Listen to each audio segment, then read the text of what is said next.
guys, welcome back to Math Wasabo. Before we start, do not forget to subscribe to my channel and press the like button. Today we're going to talk more about quadratic equations and solving them. Last session we said that how identities are important for us to learn and how we can use them to solve a quadratic equation. Today we're going to learn difference of two squares identity and how to use it to solve a quadratic equation. Take a look at the face of this identity. On the left side, we have two linear equations multiplied.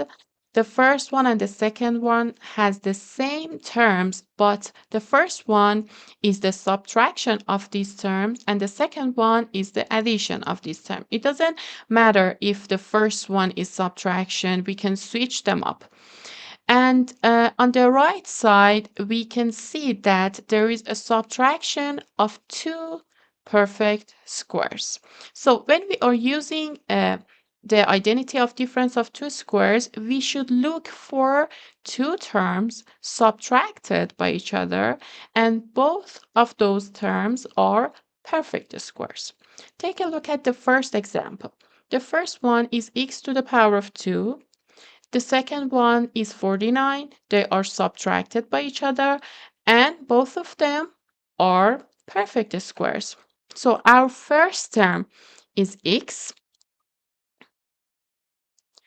and our second term is 7, right? Because x to the power of 2 makes this term, and 7 to the power of 2 makes this term.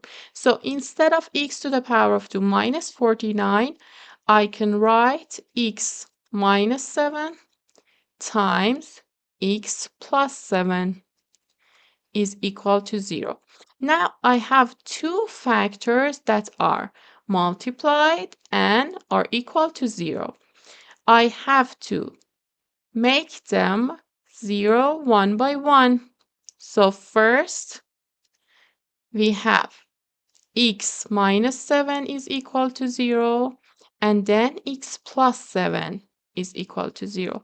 From here, the first root is 7. From here, the second root is negative 7. So this equation has two real roots. Let's do another one. We have two terms. That's one of our conditions. And they are subtracted by each other. Good one. And now we have to check if both of these terms are perfect squares. Okay, this one used to be 3x.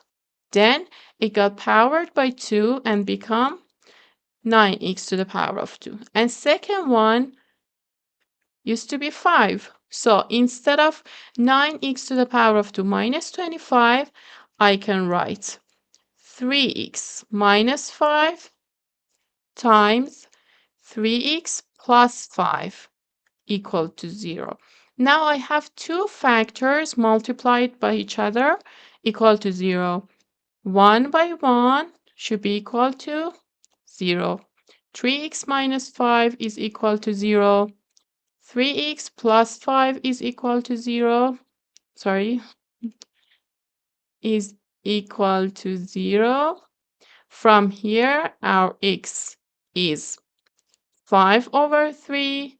From here, our x is negative 5 over 3. Again, two roots we have here. This is another example for you guys to solve. Please comment your answers and let me know what you do to solve this problem. Thank you again for watching my videos. See you next time.